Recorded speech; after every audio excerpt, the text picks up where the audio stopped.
No, for it's live yet. Now it's live. Hi, everybody. We're live. Look at that.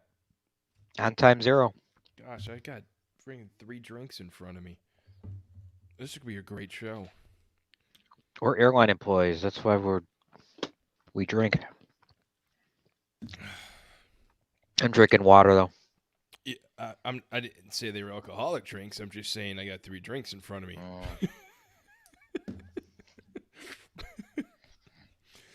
Oh, this is going to be fun. What are we doing? Why are we here? For reasons. We are live. Can you guys hear that? Yep. Mm-hmm. Awesome. There's a chat room, so we'll see comments of people there. 3 people are watching. I can hear you. You can hear me. That's good. We're a there. big family. All right. I'm going to close that tab and close that tab. Gregg is eating. I'm eating edamame. It's healthy food. Chewing in our ears. Oh, it's great. I should mute myself. Cart. No, at where the hell were we yesterday? Bed Bath & Beyond or something? I don't know. You bought edamame at Bed Bath & Beyond. Yeah, it was just on sale, and I'm like, I like edamame, but I've never tried the dry roasted, so we were there, and it was an impulse buy. That's like that Japanese pea thing, right? Yeah. Yeah, they're soybeans.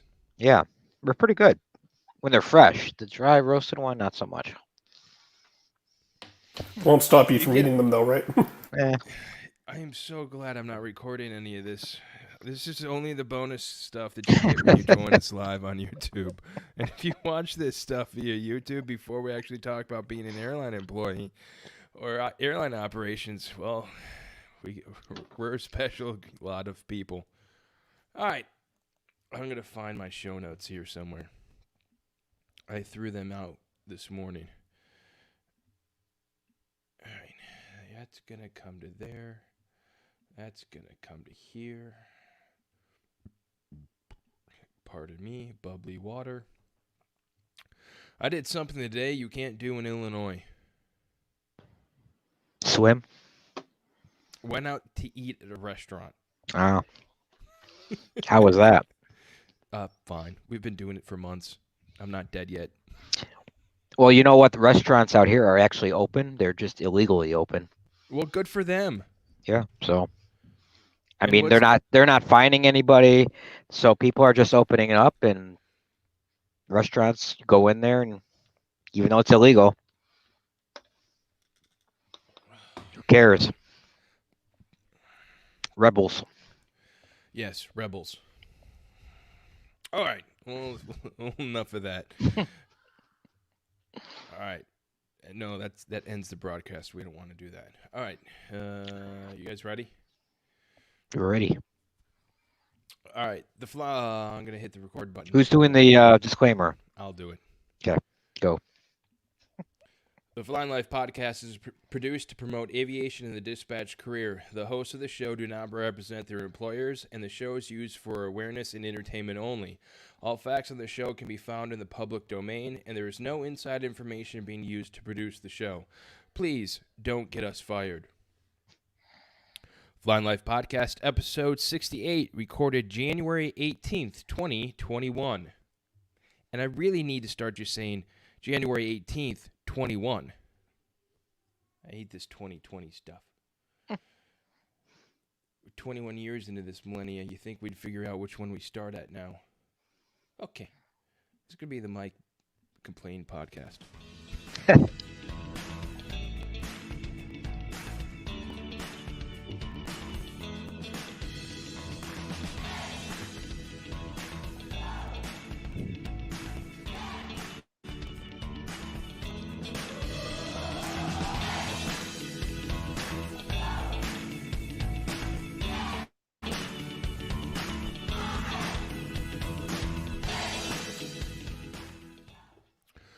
Welcome to the Flying Life Podcast, a podcast just about that flying, aviation, in my life. I'm Dispatcher Mike, dispatcher for a major airline based here in the United States.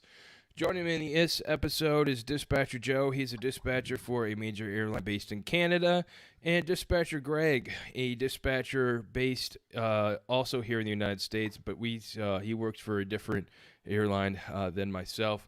We like to say we work for Acme North or Acme Canada, because we don't represent our employers, as the disclaimer just said. And, well, we really can't afford to get fired for, talking about aviation and podcasting, to all of you. So, we kind of nice to go and say who we don't work for. I'm sure everyone has played the Guess the Airline game, has figured it out by now. And if you have, keep it to yourself. But anyway, this is going to be a fun show. We'll start with Joe. What have you been up to at home? Oh, I've been working like a crazy person for the last couple of weeks. Just doing the military thing. It's been busy. Things are happening, and that's about all I can say. And I've been playing the drums. How is the distribution of vaccines, and have you had to use any of your injection training?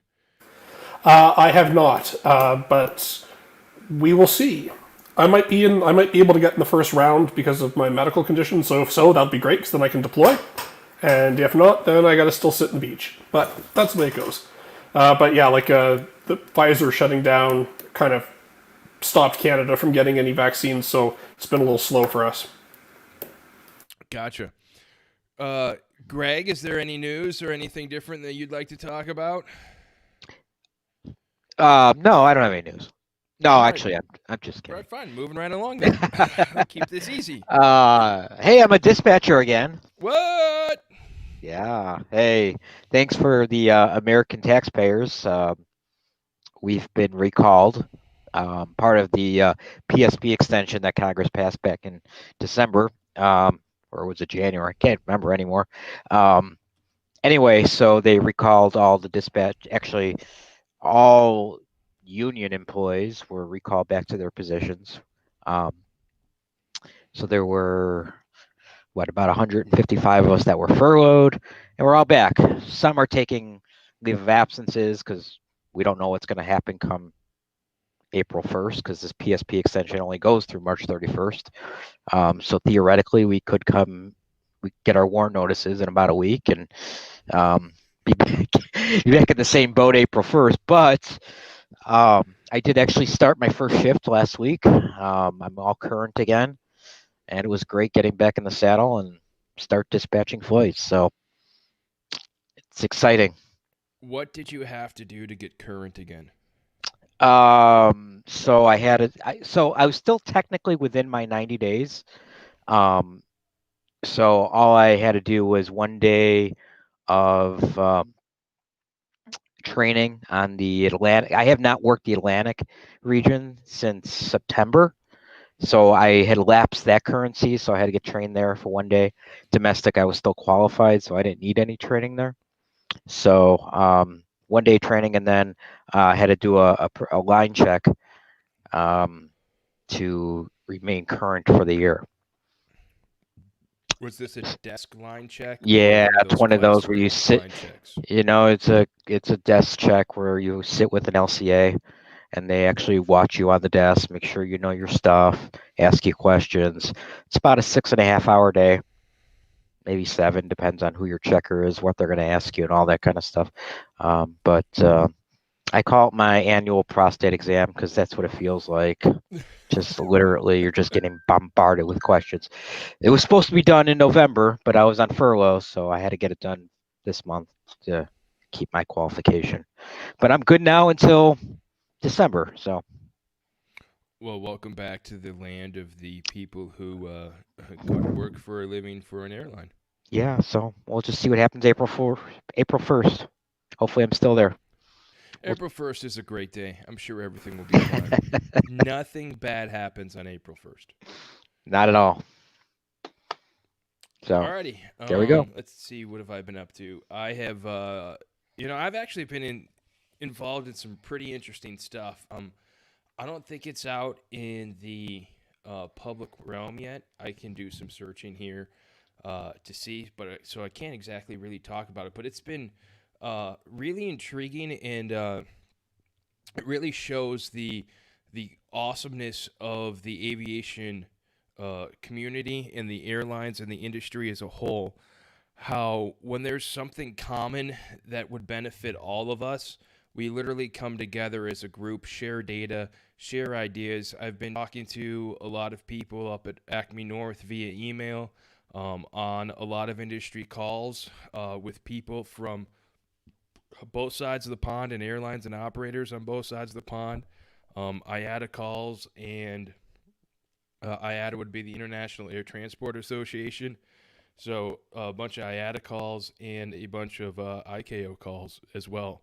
And it's been pretty fascinating. We're kind of trying to figure out, making sure that we have our flight planning system up to go for some changes that might be occurring. But as soon as I find something in the public realm, we'll go ahead and talk about it. But it's some pretty cool stuff that we're working on, and it's really cool to see how different airlines operate and how they think, and the general ground rule that everyone has is the same. Is, look, we don't want to make this anything less safe, but we're pretty sure that this archaic way of doing things has to go, and it's pretty cool to be part of that and be invited to to make sure our flight planning system is in line for the changes, to make sure that we're ready to go with any changes that need to happen, and make sure that we have any basically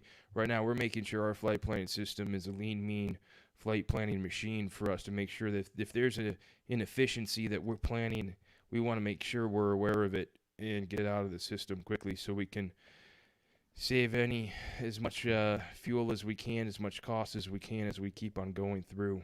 But no, it's kind of been fun. Personal wise, I've been doing a lot of hiking. There's a state park about an hour south of here, which is right on. It's in Pine Mountain, Georgia. It's FDR State Park. Franklin Delano Roosevelt came down to Warm Springs a lot for his polio, and there's a mountain ridge that kind of comes through there. So I've been doing a lot of decent mountain hiking, which is really good workout. But we went out there today. It was a gorgeous 55 degrees Fahrenheit, puts it somewhere around 14 degrees centigrade, sunny, not a cloud in the sky, a little bit of wind on the mountain, but other than that, it's been good. It's kind of been good, but took some time off so since our last podcast, took some time off, went someplace where my work cell phone didn't work, which was great, and went through and did that. So that was a lot of fun, hanging out with my son and his Boy Scout troop at a winter Boy Scout camp for 5 days, for 5 nights, 6 nights, 5 days, something like that. Nice. Yeah, no, it was good. It was a good time, and it just shows that a group of people can get together in the middle of a pandemic, and none of us came back sick. So shocking. This thing you speak of going outside, what is that? It's -3 centigrade here in northern Illinois, so Yeah, we're not used to going outside. My niece -3 is shorts weather. Come on. One of my nieces and nephews called my son on FaceTime when we were out hiking, and he was like, "Are you guys even allowed outside up there in Illinois? Do you know what this looks like?" And so they went on a virtual hike with us for a small amount of time, which is kind of fun to listen to them talk and all that. But then I kind of sent the antagonizing photo of us around the Olive Garden table with my family, and like, hey, I don't know if you guys have seen this before, but this is called a restaurant, and this is where you go eat food at someone else's table. And you don't have to clean up. You just pay a bill and go. Just poking a little bit of fun at the differences between each of the states in their rules, a little bit. But We're pretty much over this COVID stuff, and we're ready to travel. We have a trip scheduled in February. We're gonna head down to Savannah for a couple of days, and then we're gonna spend some time. I think Stephen Foster State Park is where we're going to go, and that's in the middle of the Okefenokee Swamp, and that is a certified dark sky location Nice. by the National Astronomy people. Basically, is we're going to be able to see a lot of stars because there ain't no light pollution out in the middle of the swamp. So it'll be fun. And if you noticed, and I've said that we've been traveling and been getting out and doing a lot. We've been getting out and doing stuff as a family unit together. This trip we're going, we're going to go stay at a hotel for a couple of days, but we're going to, do as much contactless stuff at the hotel. And then we're going to go to a cabin in a state park where it's obviously we're not sharing the cabin with anyone else. So we're still doing it smart and that, but it's just time for me to get out of the house and be a moving human again that likes to travel. Do you guys have anything planned? I'm normally in Florida this time of year. I usually hang out South Florida, just go out there. But, with the uncertainty of my schedule at work and obviously with, COVID and all that, it's just when I put that on the sidelines this year and maybe in the spring, see how things go to hopefully Oshkosh. I mean, that's July, but hey, something to look forward to. I read it was either in the Air Venture magazine or something Oshkosh related. But Jack Pelton, he goes, planning for Oshkosh 2021 is like walking a high wire act every single day. Sun and Fun's going to happen. They've already said it. They've already done their mini Sun and Fun this December, so Sun and Fun will definitely happen. I'm still holding my breath in Oshkosh. It's a lot of money to invest for people to show up or not, and it literally is gonna depend on the state of Wisconsin and what their current regulations and things are. So yeah, last year they pulled the plug a month before, I think. I mean, it took a while for them to, obviously it takes a lot for planning and all that, but they made the no-go decision, I want to say in June, No, so. I think Or it was was it, May. or Yeah, was it May? Or? it was right about the time, right when people were going to have to start coming to start setting up stuff, and they realized that it wasn't going to happen. And last year was a smart decision. Still didn't know enough, but we're going to be almost a year into this thing, so Yeah, hopefully we still know more. Anyway, that's what I got. Does anyone else got anything else before we move on? Polar vortex might be coming. Oh no! Yeah. Oh no! It'll probably Is this make one of those things I need to go out and buy. Get ready for French toast for a week. Go buy a bunch of milk, eggs, and bread. Well, don't know if it'll get down to you, but for us, we've been above freezing as our daytime. It's been unseasonably warm up here for us, but we're going to start seeing the minus 20s at night in the next couple of days. It's going to come in real fast and get real cold real fast, and maybe it'll head down the Great Lakes and hit Illinois. I don't know if it'll make it down to where you're at, but we'll see. I was reading something that it was supposed to be cold again, but Yeah. It's one of those things. It's winter. It's going to happen. But Yeah, Joe, if you're in my neck of the woods, hit me up.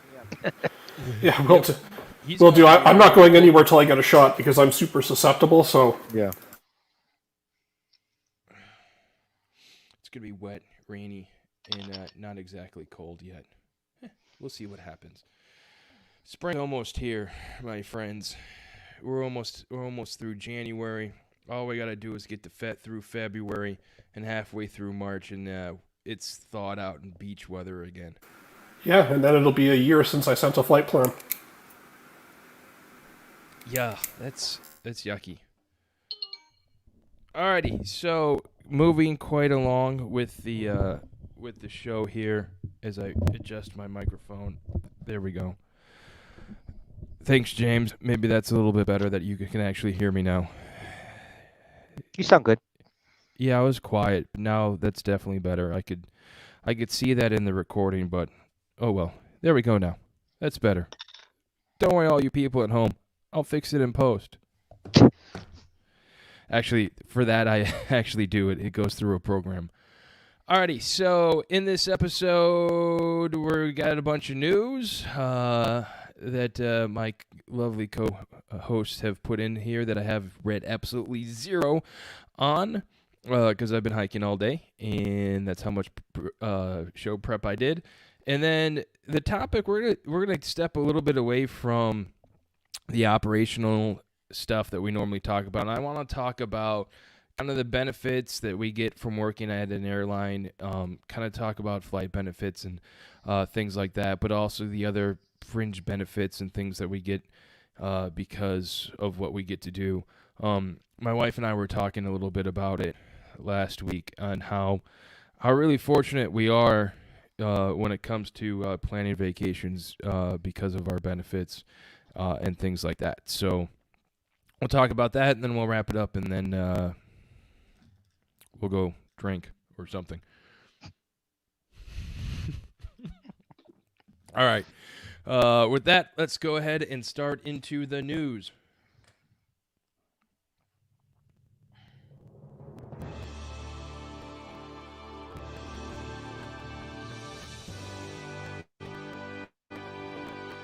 That's really quiet. I'm going to have to fix that. Anyway, our first story, man arrested after spending 3 months at Chicago O'Hare International Airport because he was afraid to fly. This comes from Simply Flying, and I saw this I saw this in the news, was it today or yesterday? And it's one of those things going, really? According to Embassy 5 Chicago, Mr. Singh, age 36, entered Chicago O'Hare International Airport on October 19th, reportedly with an intention to fly home to California. However, Mr. Singh claims he was afraid to fly due to the ongoing coronavirus pandemic and thus lived in the airport for nearly 3 months before finally being discovered. So you're afraid to fly, but you're going to sit in an airport because of COVID. Of all the things that's preventing me and my family from going places, flying isn't the problem. It's getting to and from the airport, and it's actually really what really does it for me is sitting in the gatehouse waiting to get in, or any of the other TSA lines where you're zigzagging back and forth. And I have flown in the pandemic, but I don't know if I really want to be responsible for a family of 5 flying in the pandemic, especially with the infection rates as they are here in Georgia, or in Christmas, how they were in that lovely state of Illinois after Thanksgiving. So my thought is, how is he not bankrupt? Like, I don't think I could afford to spend 3 months buying Chicago O'Hare priced food. Well, I don't think he was. I think he was. Yeah. He apparently was able to survive by getting food from other passengers. Wow. The discovery took place when 2 United employees approached him. When the airline workers asked for his identification, he presented an ID badge, which actually belonged to an airport operations manager that had been reporting missing since late October. So it seems like this guy found a side of badge and said, "Well, this is this is great." Yeah. So I mean, obviously, eating food in Terminal 1 and Terminal 2 is not exactly cheap. So he's had to been getting it from somewhere. Have either of you guys seen the movie The Terminal with Tom Hanks? Yeah, it's a great movie. I've seen the documentary about the real dude. Yeah, it's almost similar to that type of situation. I mean, obviously not a customs thing, but hey, you're just going to camp out at O'Hare and just, mooch off people, go through the garbage, find food. There's plenty of food in the garbage. Yeah, and there's a big talk here that one of the judges in Cook County Court says he was a threat to the community, and it's quite shocking for his times there, and it makes him a danger to the community. But the Chicago Department of Aviation said, dude, He didn't pose a security risk to the airport or the traveling public. He went through security and lived inside security. So what's the big deal? It does not say in the article exactly where he's been squatting in O'Hare, and I think there's plenty of commuting regional pilots that would like to know that, just so they could save on a crash pad. But you know, I've worked at O'Hare on the midnight shift when I was back in customer service, and people camp out. They find a couch, and especially if they miss their connection, they don't want to pay for a hotel or something. They'll find a couch or sleep in the bathroom. Obviously, if you're doing this for months, you would think people would recognize you and see it as a pattern, but there's a website to help people with that. It's sleepinginairports.net, and it's a guide to the guide to sleeping in airports. Are you stuck in the airport? Have a long layer? Would you like to save money on an airport hotel by sleeping there instead? There's airport guides and airport reviews from travelers who have survived the dreaded airport sleepover. I mean, there's places where you can go, and guides to sleeping in the airport. The airport in Munich actually has a capsule hotel in the terminal. Like, you can just go and rent a capsule for 8 hours if you want to, or however long you want. Yeah, in Atlanta we have the minute seats in Atlanta, which I've used before after a midnight shift. You pay by the hour, but they also have overnight. And it was a nice, clean, small room where I went in there and took about an hour. I think it was about an hour nap after my midnight shift before I went to go, and things like that. But I mean, this guide is pretty crazy. It's got airport guide, airport lounges, airport reviews, airport sleep guide, things to do in the airport, and airport photos. I mean, it's crazy. It's pretty crazy. The fact that good places to sleep. The plane train level between concourses A and B is carpeted, a good area for sprawling out. Grab a spot near the rainforest-themed art installation that has ambient wildlife noise and dim lighting. Which is true. It's my favorite part of the plane train level. Yeah, that is so cool. I'm gonna make a note to put this in the show notes, just for people to get a little entertainment, or if they're in a pinch and miss their connection because of some person who canceled their flight. That would you never know. It could happen. Yeah, I almost had to spend the night in Vegas, but then I remembered I was part of the military, so I went to the USO lounge, and they gave me a military rate at Circus. Great service, those USO guys. Highly recommend. Support your local USO if you're in the US. All right, that's marked to go into the show notes. But no, I agree. USO, and I know Acme has a great military lounge in Atlanta for the holidays. I think it's open the week before Thanksgiving through the week of New Year's, where we support our men and women who decided to volunteer to serve in the United States military. So it's always a good thing to do. Always support those people. Yeah, I specifically appreciate that they support the allies as well, like NATO countries and foreign militaries, which is awesome. Very good. Absolutely. Yeah, even if I don't stay in the lounge, I used to go to Vegas a lot with my mom, and we'd just stop in and throw in our spare cash. Like, if we had a little bit of cash left over, throw it in to donate to them, even if we didn't stay in the lounge very long, just to support them. Yep. All right. Greg, you want to take the next one? Sure. It smells like a Gregg story. Worldwide air traffic at 2003 levels. Yeah, this should shock everyone. Traffic is down.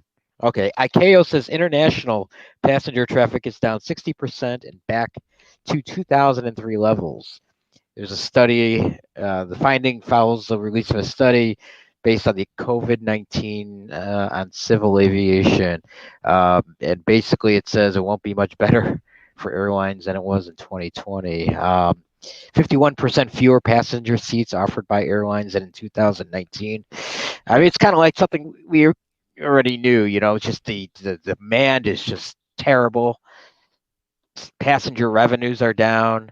Even in here, it says April 2020, traffic was down 92% on 2019 levels. I guess we can only go up from there, right? You know, Can't get much. There's only one place to go, and that's up. Yeah. And shockingly, China and Asia and intra-Asia was the best in the world for the aviation market. That doesn't surprise me. No, it doesn't surprise me either. When you have the virus originated there, so they're obviously going to be the first to recover. And just the way that the government works in China, when you can mandate people to stay in their homes, period, don't leave ever, and until, you know, and the fact that the Asian culture is used to wearing a face covering and a face mask, and they do it commonly and regularly, and even in a non-pandemic. So the fact that they're wearing masks as it is already, it just goes and makes them better off. Yeah, it's also a very population dense. You know, like if one in every 15 people flies in worldwide, there's still going to be more traffic in China than anywhere else. Yes.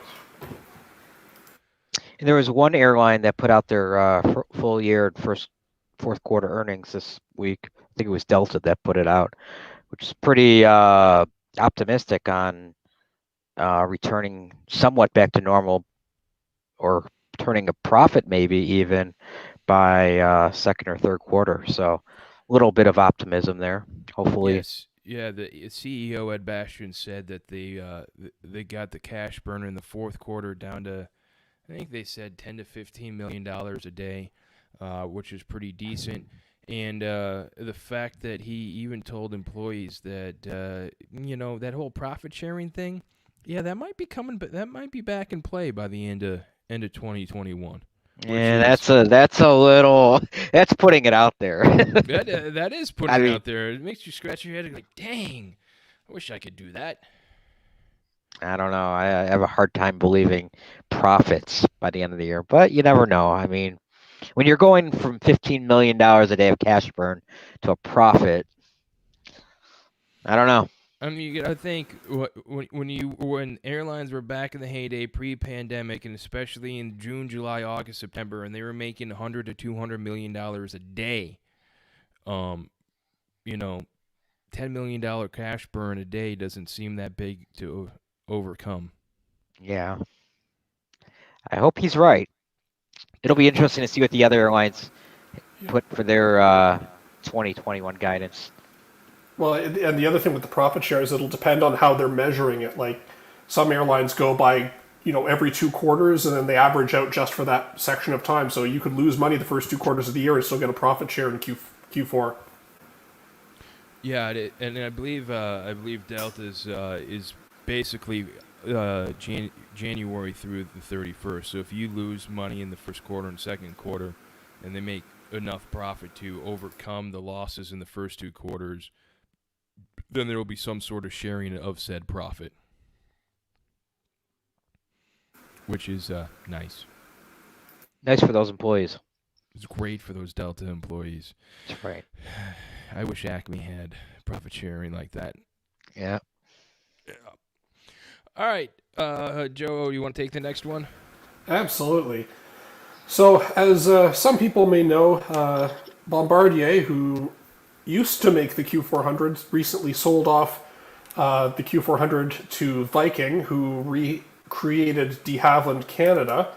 But they've just issued a press release saying they're preparing to press pause on the Q400s. They have a backlog of 17 aircraft, and once they're built, there won't be any more produced unless further orders are received. Now, one of the good things with Viking is they don't, once they stop making a jet or an aircraft, they don't like throw away the tools like someone like Boeing might. So they're able to take orders still. Like the Twin Otter is a perfect example of this. if you order them, they build them, and if you don't, they don't make them. So they're saying that this is their quote, is the pandemic has created a challenge for all of us, but in these challenges there's also opportunities. We'll continue to sell and deliver the Dash 8 Q400 and to support the worldwide fleet while we're taking appropriate measures to safeguard our business. They are going to they'll have I'm just seeing if there's anything that isn't buzzwords in this press release. So one of the big things that really hit de Havilland was the loss of Flybe, who is one of the largest Dash 8 customers. And when they went under, that was 10% of the global Dash 8 fleet that went with them. So there you go. Q400 is a really great plane, especially for Canada or the US. Somewhere where you've got fairly long stage lengths, then you need high performance to get out of terrain areas. But otherwise, like the ATR worldwide is just eating their lunch. So we'll see if there's any more orders. But at least they're not closing the door. So if someone like Alaska or WestJet or Jazz or any of the other airlines wants new build Q400s, they'll still be able to get them. So that's a good sign at least. And it even says in the article, the Dash 8 Q400 is actually a super airplane for a post-pandemic world with its low operating costs and ability to land pretty much anywhere, and a potential turn on profit, even with load factor, makes it a well-placed lift for the regional airlines. It's still a solid airframe and a solid, good, thing. But it's very smart of them to not just toss out the tooling. And there's no orders. We're going to retire this fleet, and away we go. And okay, well, we don't have any on the books, so why bother building them right now? Which makes sense, and especially with a lot of I don't know,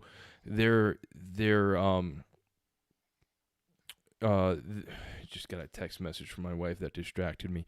Anyway, with I don't know where they source their parts from and all that, where the whole production stream comes down for, and the whole logistical path of it. Like you pause the 737 line, and there's a huge logistical nightmare of trying to get that thing started back up again, because fuselages come from Wichita.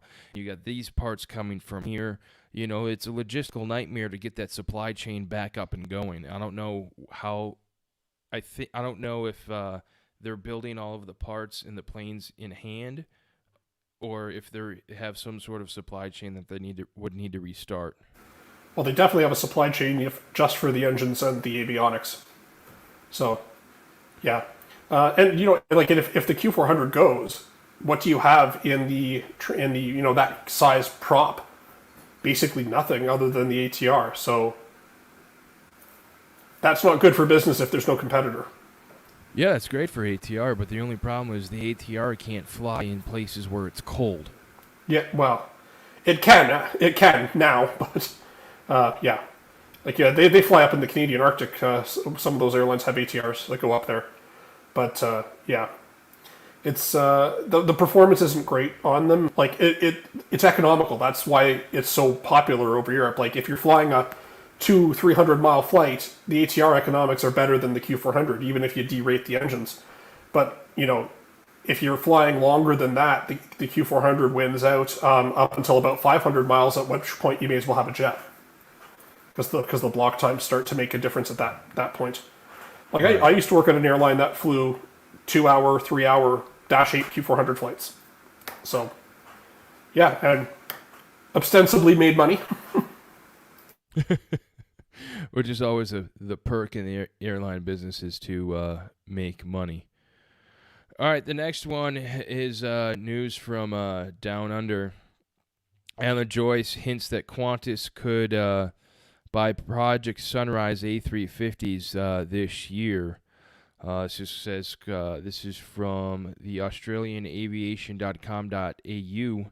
Qantas chief says he has hinted that the business could purchase the Airbus A350-1000s necessary to fly Project Sunrise routes at the end of the year. And if I remember right, this Project Sunrise was them really stretching out and you're trying to go nonstop to a very far away places like London and New York, out of nonstop out of Australia. If I remember right, that's what it was. He added that slightly shorter Perth-London 787 flights were the best route in our network and expected the same for those from the eastern states of Australia. Project Sunrise has not been without its controversies, with the pandemic obviously being the one of them. But a lot of people just didn't want to be on an airplane for 22, 23 hours. What do you guys think of this? I think it's going to be huge. Because like we Australians and Kiwis have a very different mindset to us. Like for us, a long haul flight is 6 hours on a 737, right? But for those guys, it takes that long to just get across to the other side of the country, right? Like they're 8 hours from anywhere basically. Like Hong Kong, 8 to 10 hours. Singapore, 7 to 8 hours. If you want to go anywhere from Australia, you're doing long haul. And I think people will pay a premium to go non-stop because, from what I've heard, the stopovers in Dubai were not very popular, and neither were the stopovers in Singapore or Hong Kong. People there will pay a premium, especially the business travelers. Tourists, backpackers, those guys are going to still fly via the Middle East. But anyone whose time is fairly worthwhile, like they get paid enough per hour, their time is going to be better spent on a non-stop for 18 to 20 hours. And it looks like the plane should be fairly comfortable, but we'll see. They do say they're going to have economy on it, so we'll see. Yeah, doing a little quick research. Project Sunrise is a project that Qantas has been evaluating for 3 years, challenging both Airbus and Boeing to field an aircraft capable of serving 3 of the world's longest nonstop routes. That would be Brisbane, Paris, Melbourne to New York, and Sydney to London. Far. Wow, that's a long time. Far, and far. Yeah. Yeah. Imagine sitting in a center seat, 42, whatever. 42 Foxtrot, baby. For 20 hours. Yeah, but if it makes your flight 20 hours versus 30 hours, people might do it, right? Yeah, maybe. So, yeah, we'll see. I mean, I think that, like what we were saying earlier with Delta and showing, hey, we're going to have profit share, maybe. Like the fact they're saying by the end of this year, we're going to be investing in capital expenditures and we're going to be bringing back people to fly these planes. I think that's it seems like a fairly good sign from them because remember Australia, last time we talked about them, seemed like they weren't going to be allowing anyone to fly into Australia for another year or two, potentially. So if they're ordering these planes, they're thinking in the next 5 years, they're going to be demand for this type of flying again. Yeah, going through here and listening, it's basically what I call the big 3: Brisbane, Sydney, and Melbourne, the whole 3 major cities on the East Coast. New York, Rio, Cape Town, Paris, and London would be where they go, with travel time cut by up to 4 hours going to Europe, and travel time cut by 3 hours from Australia to New York. And tell you that takes away the customs trip and the airport transfer at LA, at San Francisco, somewhere on the West Coast that you're going to have to get in, clear customs, wait for your next airplane, get on the flight, and then continue to fly. I think that's generous saying that you're cutting 3 hours. I think it's 3 hours at a minimum, not up to 3 hours, because I would not put an international connection less than 3 hours if I was trying to connect somewhere. You don't know the predictability of a customs agency to get you in and through and into a country to allow you to go ahead and connect quickly. Yeah, I agree. It's going to be a long flight, but again, I would. If it was me, and again, I don't mind flying because if I'm doing long haul, I'm in business class or I'm not going. But I would rather get settled once. Imagine you're doing that trip to Dubai. Okay, so you're leaving Sydney, and then you're leaving Europe. You get to Dubai at night. You leave Dubai at 3 a.m. Fly down to Australia. You get there at 5 a.m. If they can get the timing to match, where you can have some sort of reasonable boarding and deplaning times, I think it could be a real moneymaker. Because again, you can get settled. You don't have to wake up if you're to land in Dubai or wherever. So yeah, it'll be good. Yeah. Let's skip ahead to the Air New Zealand one. Sure, I'll take that one. So, Air New Zealand staff are going to be taking part in a trial to measure the effectiveness of saliva testing for COVID. So, as it stands right now, Air New Zealand staff, and by staff I assume they mean probably crew and maybe airport customer service reps. But right now, I believe it's every 2 weeks, they're going and getting the full, up the nose swab, which, the staff apparently twice a week. Twice a week, sorry, yeah. Twice a week with that. And that is not particularly comfortable. So the Ministry of Health and the Institute of Environmental Science and Research in New Zealand are going to be looking at if saliva COVID tests are effective enough to get rid of that nose swab. Which again will not only keep COVID out of their country, because they've done a great job of that, but once they can determine that, then airlines around the world can start doing that. Like maybe rapid testing at airports on arrival could be saliva based instead of the nose swab, and having this kind of research be done will help. I think help the whole world, and it'll certainly help the employees at Air New Zealand who are getting stick up the nose twice a week, which that's got to not be very pleasant. As someone who just stuck a swab up his nose this evening because Acme, well, they're sending at-home COVID tests, and they might be paying us to take them regularly to put into our health savings account. So to me, I figured it was about $25 worth of, for 15 seconds of uncomfortableness per nostril.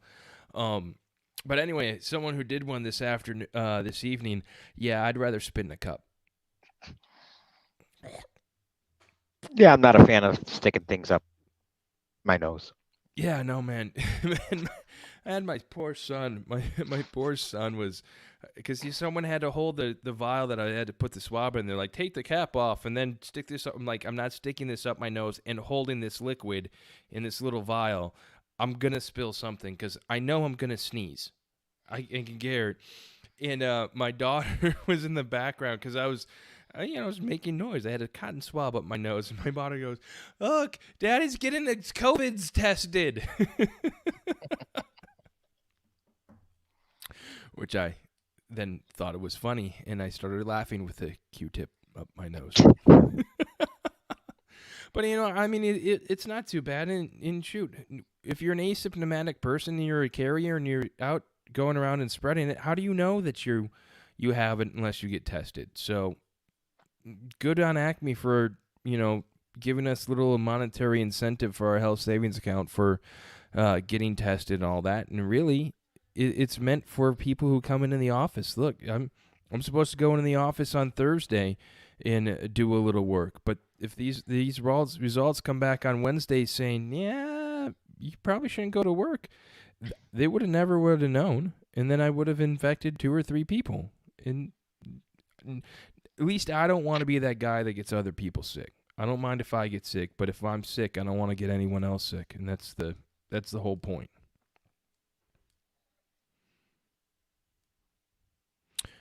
Anyone have anything else to say on this? I think it's a good idea. A man of very few words. That's right. You guys are great podcast hosts. I would just like to say that. Men of little opinion. All right, let's talk about the Sydney airport. This is also from australianaviation.com/.au. The AAC says Sydney slot rule damages competition. No kidding. The AAC has argued the way that Sydney Airport allocates slots is preventing new airlines from entering the domestic market. Does anyone else really need to read the rest of this article opposed to saying, you think? Yeah, I think it's good to actually have them say it and like for that ruling to be out, because like Sydney is like London, one of the hardest ones to get into. Now that Tiger Air is gone, there may be more slots, but getting slots in Sydney is, so I've been told, challenging. So the fact that the airport basically allows for Virgin and Qantas to have a duopoly that they enforce, because if you're an airline in Australia, you need to fly to Sydney, and there's only one airport, and if they keep you out, okay, so how do you operate, right? Exactly. How do you not fly to the largest city in the country and operate it? I wanna take Kangaroo Air, and I wanna go and start a new airline, and we're gonna be Kangaroo Air, and we're gonna connect all the small countries to the big cities. Oh, but I want to go to Sydney. Yeah, sorry, we can't fly there.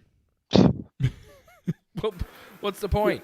Yeah, or we're going to an airport that's 40-minute train ride from the downtown area, Right. from the CBD.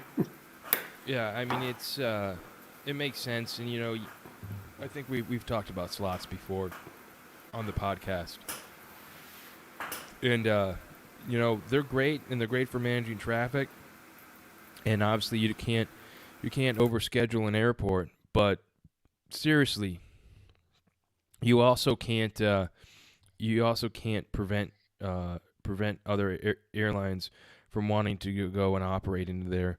And we have one airport like that here in the United States, and that's Dallas Love Field, and it is solely operated in and out of all the slots. Almost, I'd say 98% of the slots are held by Southwest Airlines, and there was lawsuits when other airlines tried to operate in there. Some airlines won the lawsuits and others didn't. But the fact that you go to lawsuits to fly to a certain airport when you're a carrier is a big deal. Yeah, we have an airport like that in Toronto, on Toronto Island, where the airport authority there, because a certain airline built a terminal, and therefore they get 98% of the slots. So basically everybody else is frozen out of that airport, which again has been subject of lawsuits. But again, Bishop, right? Yeah, Toronto Island, yeah. Island Airport. I used to work there. So, but that being said, you only have to look at Newark to see that if given the opportunity, airlines will overschedule an airport. Oh, yeah. On a daily basis. Yeah. Yeah. I mean, you can easily overschedule the capacity of an airport if you have enough gates. I mean, because when you're operating a schedule, you just need to make sure you have gates in and out, and that's good. And when we talk about airport capacity right now, Chicago O'Hare has a ton of capacity, but right now they're gate limited, and they don't have enough gates for all of their capacity. So it's kind of when you're doing an airport management and airport design, you have to make sure that you have the ability to get the number of flights in and out for the number of passengers you want, but you also have to make sure you have a way to onboard and deplane those passengers to keep the flow going. And it's airport design and airport management is somewhat fascinating for me to get into. It's kind of fun to do. Yeah. Dabble in it. There's actually a game, I think Airport Tycoon, that you could download. It's kind of, you got to build an airport, and try to keep the profits up, and try to schedule your flights around the peak times, and it's pretty interesting. I didn't do very good in it. Well, because we try to put in logic like an airline would use into those games, and those games aren't built by people with airline logic. and maybe that's our problem. Yeah. I bet you people who know nothing about airports and aviation do very well at Probably those do very good in it. Those of us who try to do things the right way, yeah. All right, Greg, why don't you finish up with our last news story? Well, you know what? I tried clicking on the link. I can't for whatever reason, but I can highlight it for you. For those I'm SpaceX, just assuming you were the one that put it I in did. the I show put it notes. in there, but my computer's not loading it. SpaceX, for those of you who are keeping track with their new spacecraft, the Starship. The Starship 9 is now on the launch pad. They've done a couple static fire burns this week. In fact, one day last week they did 3 static fire burns. There's a video on there where you can watch the actual burns. They weren't successful. They had to actually, I think they fell short by a few seconds on the actual burns. So they had to swap out some of the engines, and now they got to do some additional testing. If you recall, Starship 8 was not. It was a successful launch. It was a 12-kilometer hop. Flight tested fine, but the final objective of landing the Starship didn't work. It belly flopped, which it actually was supposed to belly flop, but when it came down to actually landing vertically, it was not successful. So the goal of the Starship 9 is to have a successful landing. So that's what they're working on right now. But there's some good videos in there where you can watch and see the different things they're doing. They've got already the Starship 10 in the Bay model now. There's like 4 or 5 different Starships that they're going to be testing over the next few months out of Boca Chica, which I think is south of Brownsville, Texas. So yeah, it's interesting too because in other space news this week, Virgin Galactic apparently successfully launched their spaceship from the 747 up, and they actually made it into space. Yeah, that was yesterday. They did that Virgin Orbit. They have their launcher 2, I think is what they call the rocket, that goes and literally drops. I think it used to be I think it was Cosmic Girl was the name of the airplane for Virgin Atlantic that they took and made over to into this launcher. But basically, they dropped the rocket off at from 38-40 feet off the bottom of the airplane. Basically, because now you have that much more altitude that you're going to start off, it makes it more efficient to get to space that way. But I watched a video from Sir Richard Branson on Twitter. He tweeted a video of the drop and the ascent, and at first it looks like it's a missile, but you can tell that it's really just gaining speed at that altitude, and then it goes vertical. I mean, it's opposed to just a straight vertical launch like we see that it's blasting straight up, and then you eventually level out and you gain your speed to escape Earth's gravity. This was actually pretty cool. It was pretty cool to see. Must have looked a lot like the X-52 would have.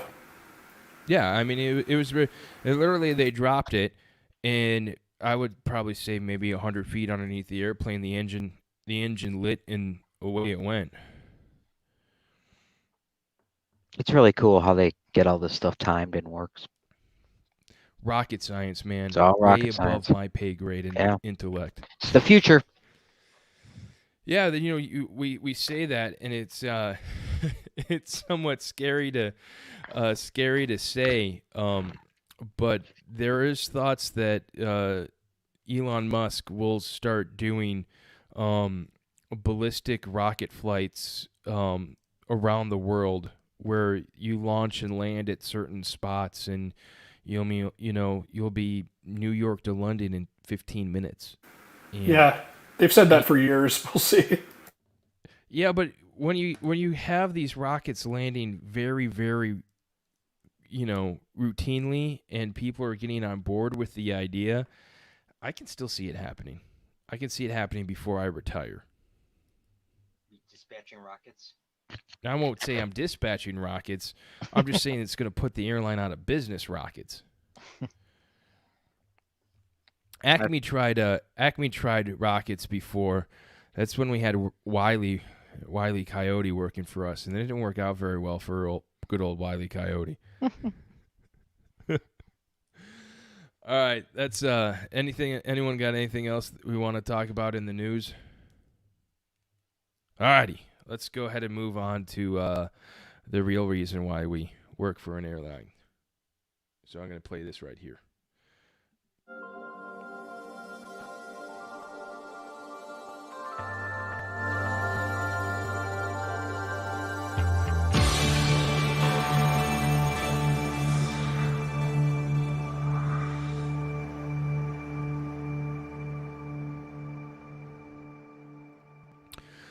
Alrighty, so I figured we'd take a little step away from talking about different things that we do and why we do it as an airline operation, kind of do something a little different and really talk about some of the benefits it is to work for an airline. As I said a little bit earlier, my wife Naomi and I were planning our trip for February because we need to get out of the house as a family and just go ahead and travel.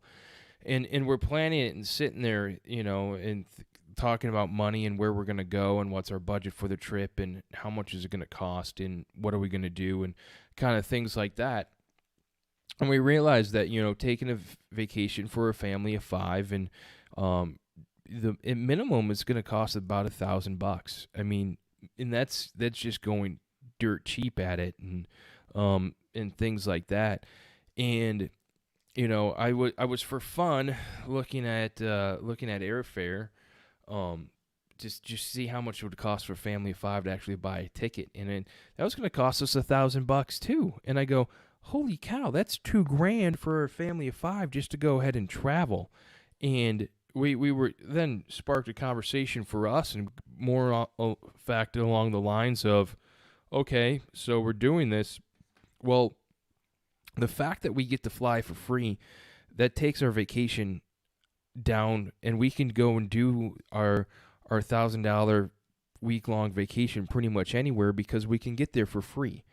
And, now we can go ahead and, live and go out and do our cheap little Southeast vacation, and we can go ahead and do that pretty much anywhere. So when you guys travel, or Greg or Joe, when you guys go out traveling, what are the perks or thoughts that you guys do with the fact that you work for an airline? Let's start with Greg, because he likes to talk. Well, kind of the same thing, in terms of the flight benefits. I mean, you can't beat free, right? So when my wife or I, or bring the kids somewhere, kind of the same thing as you, Mike. You look online, you see the price, and like, oh my God, it's $200 round trip. Oh wait, no, it doesn't cost us anything. And even if you do have to buy a ticket, so there's times when you're traveling non-rev, right, and you can't get on a plane because, hey, we fly standby. Well, we get employee discounts if you buy a ticket. We pay, I think it's 20% of the regular passenger fare. So, I've bought a ticket one time going down to, I think it was Fort Lauderdale. I had to it was coming back out of Fort Lauderdale to get back home because I had to get back home for work. I think I paid $30. I'm like, sure, can't beat that. Get a confirmed seat. We don't have to pay for checked bags. So $30, get on the plane, and I'm good to go. So that's obviously one of the perks, and also in our role as dispatchers, being able to sit in the jump seat. So if you can't get on as a non-rev, being able to sit in the cockpit is one of the nice benefits too. So that's kind of my thought process in the realm of travel. You save a ton of money. So Absolutely. Joe, what about you? I don't know what else there is to say other than, like, for me personally, if I'm going somewhere, I try to book it as a fam flight up in the cockpit because I find it's interesting to put faces to names, and you always learn something. So if you're going anyway, you may as well ride up front. It's pretty much just as comfortable as riding in the back for someone of my stature. So you may as well get the benefits of that. So I always try to do that if I can. Sometimes you can, sometimes you can't. One of the other things is I look to go places where my airline flies, so I'm not as reliant on Interline, because where I can look at the loads at Acme Canada's flights, whereas I couldn't look on the loads of one of our Interline partners. You can look and it'll show you a smiley face, but a green smiley face could mean it's oversold by 10 on some airlines, right? So I like trying to fly where we go, but I do have some favorite interline airlines that I love flying with. I've gotten to ride with United, Delta. I've ridden with Lufthansa. They've always been fantastic. KLM's always been great. So I just happen to have the good luck, except for one time trying to ride a United 747 out of LA down to Sydney. That didn't work out. That's how I ended up in Vegas that time. Yeah, obviously the biggest benefit that we have is is the flight benefits, and flight benefits are huge. And it's what I love about this industry is, like you just said, Joe. It's not just your airline. I mean, you could be working for an airline that only is internationally recognized airline, and you only have a limited number of routes. But now you have benefits and standby benefits on other airlines and other carriers, which really opens up the world for you. And I'm thankful that Acme, I pretty much fly on Acme everywhere and anywhere. And it has been really recently that I had to use another airline to get home, and we flew Southwest to get home because the Acme flight was full, and well, there were seats on the Southwest flight because they don't overbook. So that's how we got home. Yeah, I mean, and one of the other perks of dispatch specifically is at some airlines you can take part in the pilot jump seat program. So because pilots tend to commute to a lot more than dispatchers do, they have special programs that their unions and their companies work out to basically give bottom of the priority list but ultra cheap or basically free travel. So if there's a seat open anywhere you go, but it's at the captain's discretion. We talked about that a couple of times ago. But being in dispatch gives you access to that program on a whole bunch of airlines, especially if your pilot group likes the dispatch group and make sure they're negotiated in with them. So that's another potential perk that you have. Yeah. And one of the other things that allows you, when it comes to airline, is discounts within other industries too, like the cruise industry. You get discounts for hotels, car rentals, depending upon what agreements they have with the different vendors. So there's it spreads out even beyond airlines. Yeah, I mean, and the group benefits because airlines are major corporations, so you get major corporate discounts. Like at Acme Canada, we have partnerships with insurance companies. So if you want home and auto insurance, you can get a discount as being part of the group plan. Acme Canada is a fairly major company in Canada, so among one of the top employers in the whole country. So you get a lot of those benefits as well. Even things like what's that coupon website? Groupon. Groupon, yeah. There's Groupon deals that are specific to people who work for Acme Canada. So. Yeah, like when you blank it in. So we have a couple of questions from the chat. James asked a question about buying 20% off of any ticket. How does that work for business class? Well, it's the same. I mean, at Acme we get either 20% off or 30% off, depends on if you want miles and credit or if you just don't want miles or credit. And you can just get on there and book yourself a business class seat to anywhere in the world, and you'll pay the 30% off price on it, and away you go. It's a thing of beauty. I mean, I've always done Fly Confirmed. We have it called Fly Confirmed for less. I've always done that going down to pretty much whenever I've gone down to a cruise, is when I've done that. So he also asked about how does that work for cargo carriers or 135s, and I'm pretty sure it depends on the cargo carrier. I don't remember if an airline like FedEx and all that, if they're allowed to Zed fare on other airlines, but they give us interliner rates on cargo, and that might be the trade-off of why we get a solid interliner rate on shipping stuff on FedEx if they're allowed to Zed on us. But do either you guys know that? I haven't seen Zed fares on cargo carriers, but I've seen jump seats, like pilot jump seat. Yeah, absolutely. Like that's I've seen that. So if your airline has negotiated for dispatchers to have that benefit with that particular cargo carrier, then you can potentially have that as a dispatcher. But of course, it's things are a little more challenging for the cargo carriers because a lot of their aircraft don't have cockpit doors. So you need to be very trusted and verified before they'll let you on the plane. They won't just let you and your family ride jump seat. Yeah. And besides, cargo carriers fly at the back side of the clock, so not a lot of options there, Yeah, unless you get on on an Amazon cargo flight. Yeah, those are flying all the time. The other thing too with cargo carriers is if you're doing a cargo carrier, you're committed to the cargo carrier because you're not at the terminal. Yes. So it's not like you can say, "Oh, I'm going to try and get on, United or Delta, and if that doesn't work, there's a FedEx flight that leaves 20 minutes later. That's not going to work for you. You got to get someone to drive you on the ramp all the way to their hangar or whatever. Greg, you also touched on cruises. The interline rate for on a cruise is usually pretty good.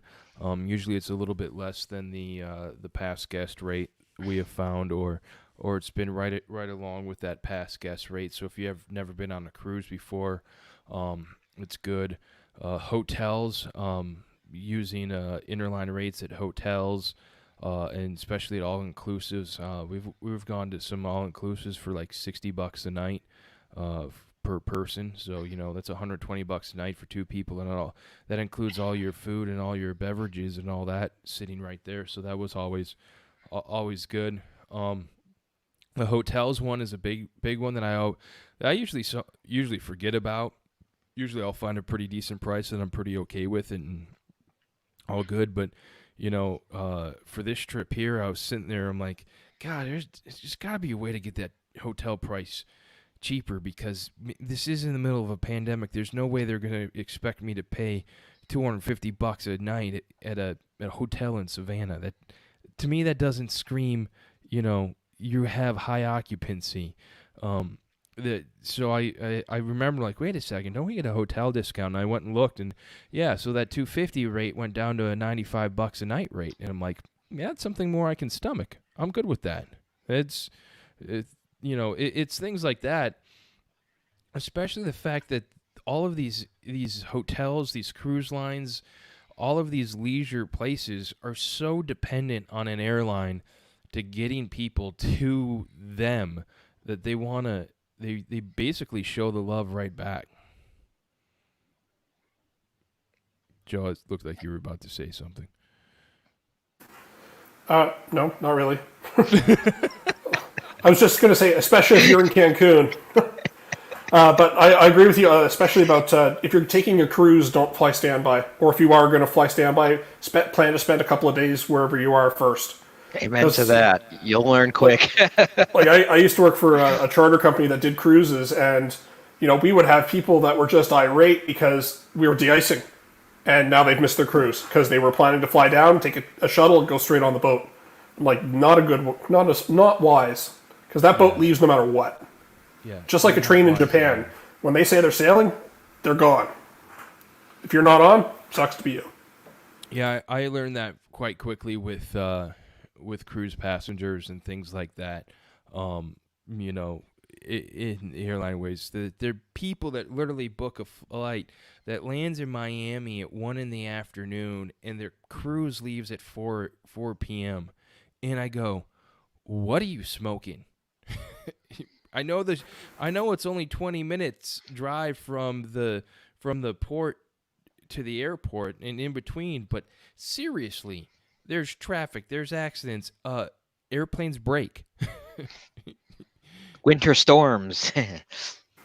Yeah, I mean it's things like that. It goes, what are you thinking?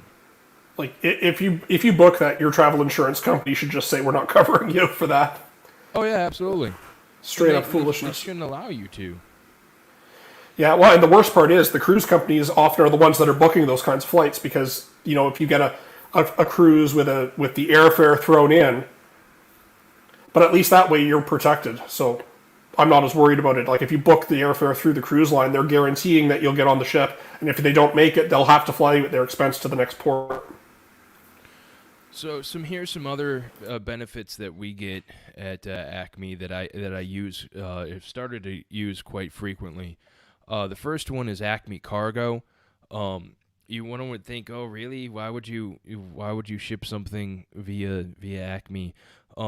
We have a partnership with a delivery company called Brody, which is basically like Uber for boxes, and so I can same day ship something to family for about the same. We get a 90% discount on it, so it's super inexpensive. Where I sent stuff, almost all of our Christmas presents this year, for the same price it would have cost me to go over to FedEx, which we already talked about. We get a discount at FedEx.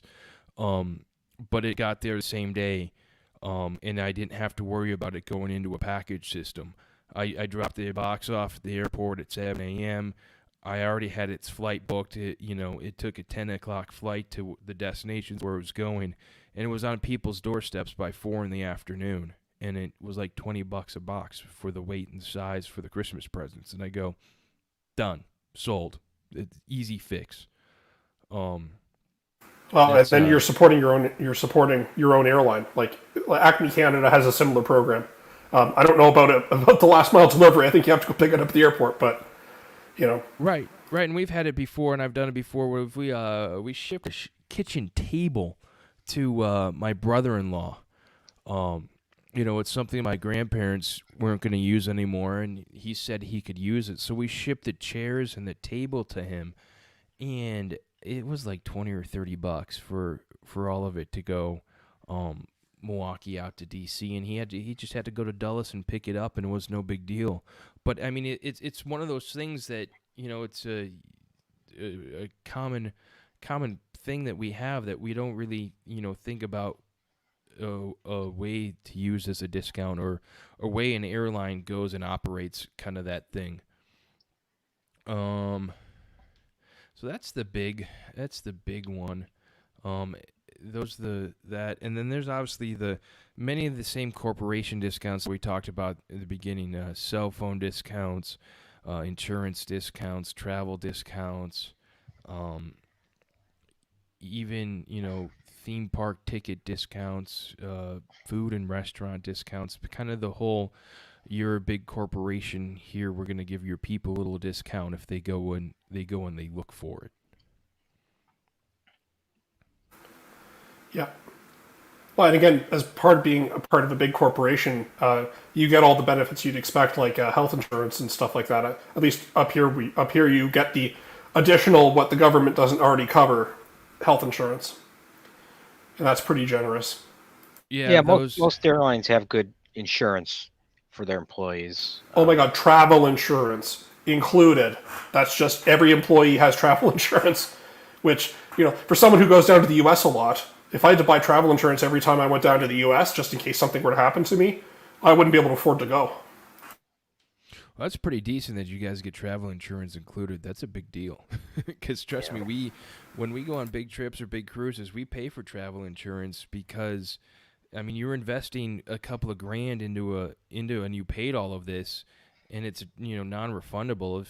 If little Johnny or Susie breaks their leg riding their bike and playing outside 2 days before you're supposed to go, guess what? You're not going on vacation anymore. Yeah, no, when I say travel insurance, I don't mean trip insurance. I mean, like, if I were to go to the U.S. and then have to go to the hospital, I don't have to pay the hospital. Right, yeah. See, that kind of gets all lumped in as well with that whole travel insurance I'm talking about and trip insurance. Okay. It's got that medical benefit in there as well. Yeah, because we have... it's part of the way Acme Canada insures their crews, and they just give it to everybody in the whole company. Because, you'd have to pay, imagine you have a flight attendant get sick in Guatemala or wherever.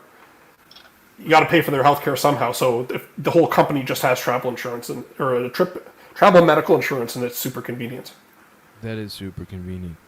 The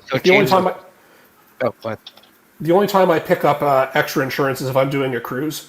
Just in case I need to be helicopter evacuated, because, like all insurance, it'll have a limit. So it'd be nice to have some redundancy.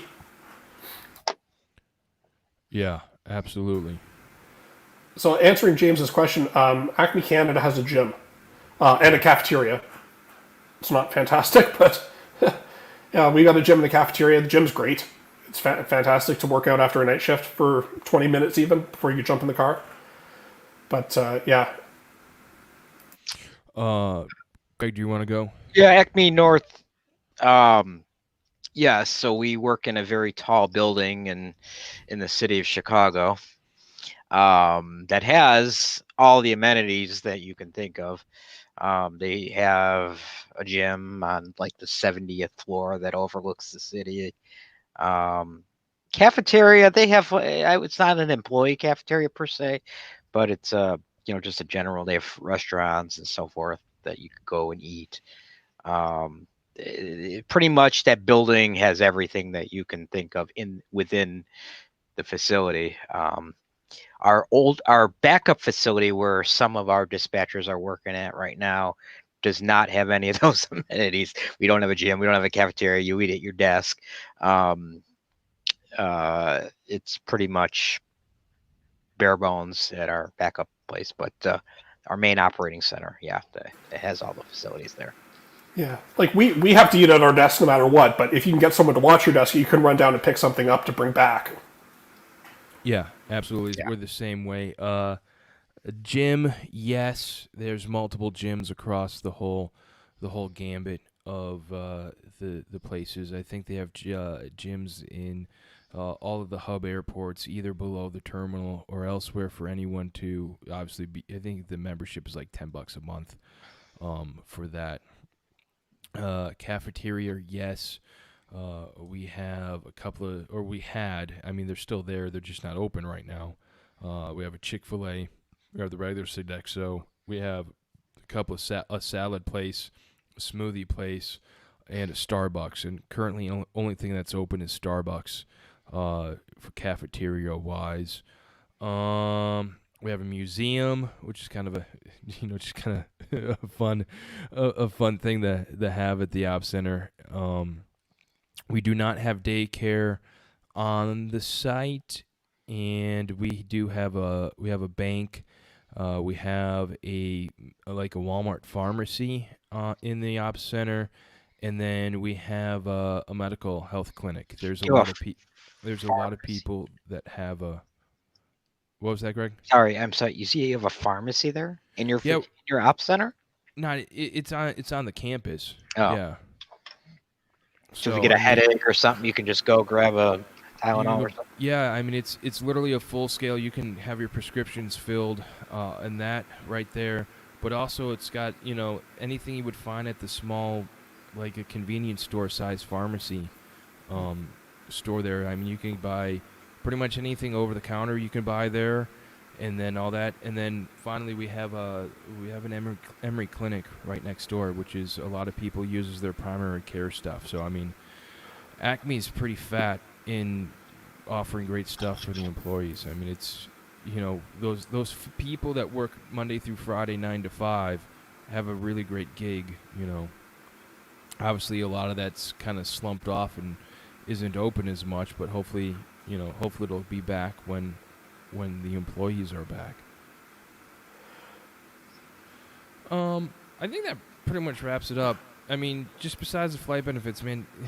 Can you believe they pay us to go and work for them with all these benefits and all the great stuff? I think we should talk about doing fan flights. Oh yeah, what's your favorite place that you've gone? Oh man, Hawaii. So here's the thing: it always depends on the crew. You could go to the most awesome place in the world, but if all your crew wants to do is sit in a hotel, it's not great. I've had some great fams. I've been to Hawaii a couple of times. One of them was not so great, but that was just because the plane broke. Which was, again, that was an eye-opening fam. Like, it wasn't a great fam to be on, but as a dispatcher, that's the kind of flight you want to see because you're seeing things from the crew's point of view about how things can go wrong and how the response is from the op center. So that was interesting to see. But I've been down to BGI. That was awesome. That was a great fam. And, yeah, at Vegas at night, I think I've done every approach in Vegas in the flight deck except for 7, which is one they rarely do. Right. I've been to LAX and had a 747 cut us off and our approach clearance got canceled. I've been to San Francisco following the Air France A380.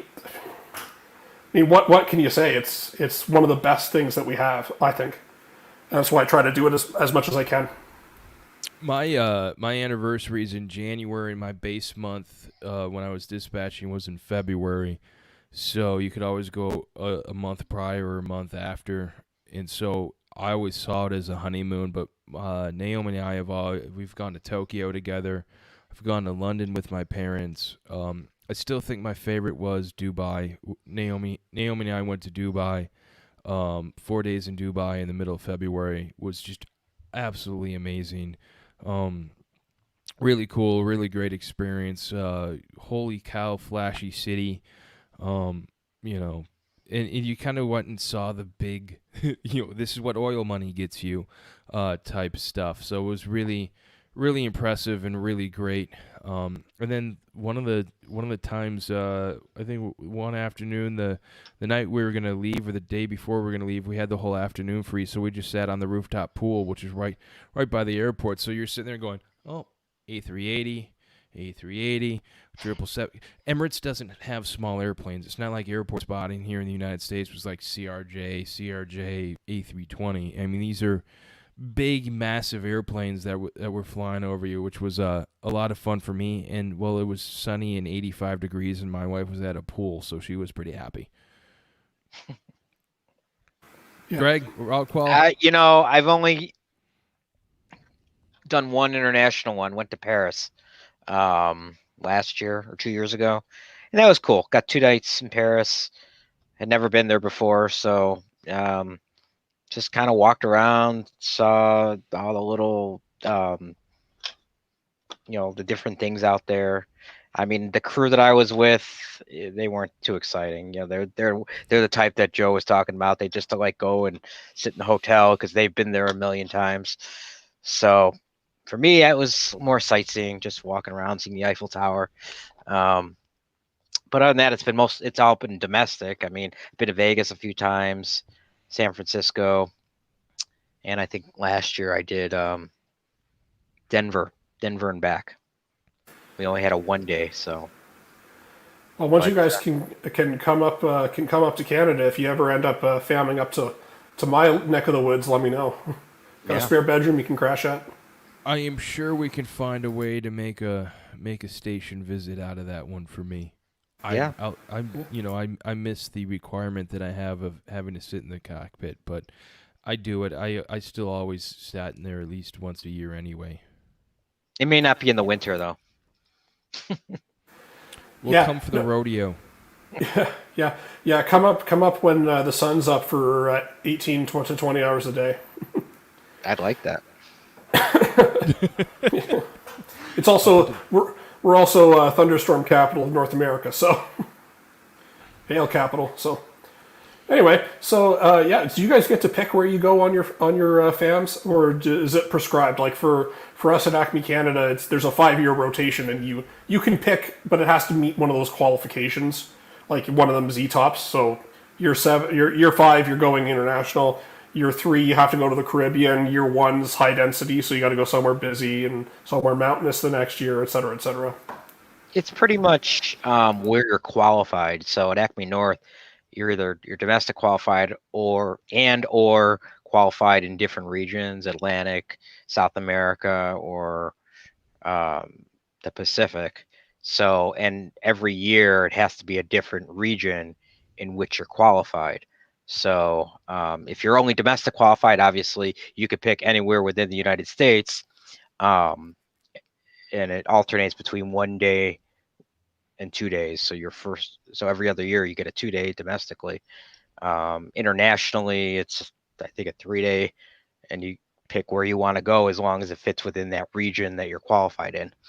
And it's an every 4-year rotation. So domestic for you guys counts as Canada, U.S., Mexico? Yes. Yeah. Okay. Yes. That's the same as us then. Yeah. Yeah, and for us, it's the same thing. It's based on they really take the a jet you're qualified to dispatch or a region you're qualified to dispatch in. So if you're an international dispatcher working mainly the North Atlantic, you can go there. Pretty much they expect you to go to Europe. And I think that's a 2-day route qual. If you're a relief dispatcher that kind of works everywhere, you can literally choose where you want to go. If you're an ops manager and you're working your desk is working the 717 fleet, you're going to go somewhere domestically. But if you're an ops manager working the international fleet, they kind of expect you go to one of the major international hubs, Amsterdam, Paris, London, Tokyo, Incheon, kind of big international hubs that we go to, they kind of expect kind of that, so you can kind of see what the operation is like there. If you're a relief ops manager, dude, go wherever you want, type of thing. But for me, I always try to hit the hubs, or even if I was out non-revving on my own, and like my wife and I would go to Salt Lake City a lot, and we'd go and I'd make sure I'd go up to the the ramp tower in Salt Lake, and kind of see what their view is and all that of the ramp tower, and kind of have a really better understanding of how their operation worked. So when I say that, hey, I want to pull the spare A319 up, I can ask them, all right, is that over at the hangar? Yeah, it's over at the hangar. Okay, so I know now in my head that I can see, all right, the hangar is all the way over there. They have to cross with a tug at least 5 taxiways to get over into the ramp and pull it in.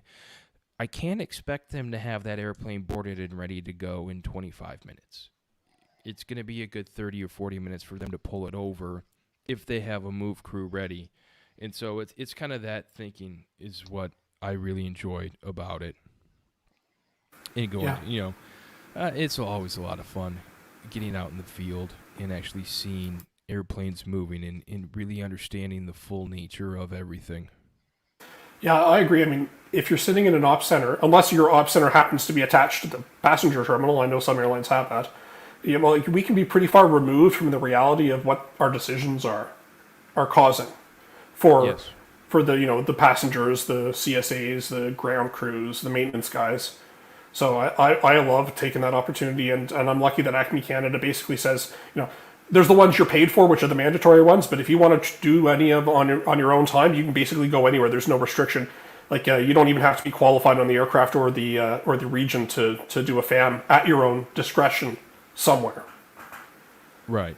Yeah. Exactly. But again, at Acme Canada, we're qualified on every aircraft type. So, but like some people are in T-tops, but they can still go to Hawaii or Europe if they want to. So, yeah. That's cool. All right, well, I think that's going to wrap it up. It was kind of a different topic opposed to talking about technical things, talking about, the news and, some of the things that we actually like about our job besides airplanes and, telling pilots where to go and things like that. So I'm going to find the show notes here. I have to say one thing before we go. If I didn't work for an airline, I wouldn't be married right now. My wife is from Mexico, and the only reason I met her was because I said, I work for an airline. Anywhere that we fly, I can start looking for people, and I ended up meeting her, and because of that, we got married. So being a dispatcher helped me find my wife. You ever see those T-shirts, "Marry Me and Fly Free"? No. And also, she didn't really know what she was getting into with the whole night shift thing, because I like to work exclusively night shifts. They usually have an asterisk, fly free with an asterisk, and all that. Yeah. Alrighty, I was sitting here as we were talking, going through our corporate, corporate discount page, and I think I have like 2 or 3 tabs open of like, we get discounts on those? Oh, that might be something we could look at. Alrighty, so that's going to wrap up the show. You can find show notes for this episode, flyinlife.com/2021/68. You can find us on Twitter, Instagram, and Facebook, all under Flying in Life. Gregg is Dispatch Dude something DX on... Dude. No, sorry, DX Dude something on Twitter. 78. Did it right. Well, you don't usually know what it is, so I was just trying to help you out. Okay, fine. Joe Six Cracks Press on the Book of Faces. My book is actually out for free right now as a temporary deal on Amazon, so if you or your spouse happens to like romance novels, go grab it while it's free. And then, what was the name of the book again? Mars Hill. You can find it on the Facebook. All right, we're going to go get some Mars Hill on as soon as I'm done with this. Just make sure you leave me a good review. It helps the algorithm. Well, we'll obviously give you a 1-star review. I mean, 5-star review. It's more stars is better or less stars is better? Is it like golf or is it like football? Yes. More stars. All right. Questions and all that for us, you can email us at contact@flyinglife.com. And opening and closing music's from bensound.com and Purple Planet. And you can find the podcast wherever podcasts can be streamed or found. I think we pretty much got it out there everywhere. So thanks to Libsyn for doing that. That's definitely not the work of me. But I think that's going to wrap it up. Thanks, guys. As always, it's good talking to you, gents. Even you, Greg. It's always a pleasure. It's a nice dose of being connected back to the airline industry, and I like this episode because it reminds you what to be grateful of. Because sometimes you can think everything sucks, but really, it's awesome. No, it's a that's a great point too. It's easy to get stuck in the rut in the mundane of every day, but if you really take a step back and look at exactly what we really have is, we could be tossing bags on the ramp, or we could be digging ditches for a living. And I'm not saying there's anything wrong with tossing bags on the ramp or digging ditches. Those are great jobs as well. It's just, being a dispatcher is a lot more fun, at least in my opinion. So before I find myself in too big of a hole with ditch diggers or ramp workers, I am going to close the show, and we're going to end it here. So thanks again, everybody, for listening. I'm going to hit this button here. Thanks for listening. We really do appreciate it. Greg, Joe, you all have a good one. See you later.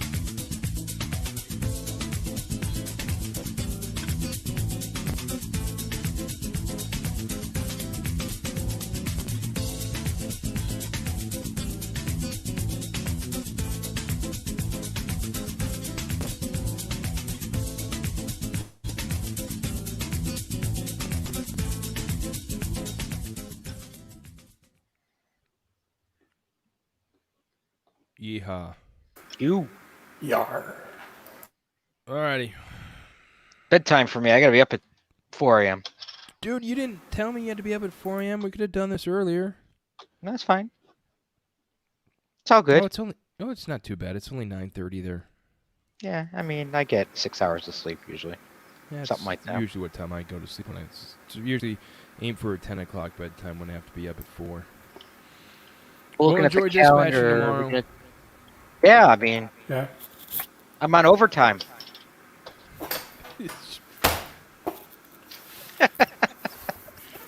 You know what, Joe? Do you want to know what the funny thing is? It's so crazy. There's so much overtime available right now still for some people, and it just boggles my mind, I've been called back 4 days. They called me the next day. Hey, you want to come in for overtime? Yes. Yeah, sure. Why not? It's the mind-boggling. I know like 40 people who would love to get that phone call right now. I know. Yeah. Also, are you one of those overtime dogs? Like, there's a couple of guys at work who, like, every time there's OT, it's always like, if you call these 3 dudes, they're gonna come no matter what. Yeah. Oh yeah. I'm not. Yeah. No, I mean I'm not like that. But you know what? What my coworker said to me on the first day that I came back? Oh crap! There goes the overtime. Isn't that sad? We just furloughed a bunch of people, but now all those senior people are making bank. Yeah.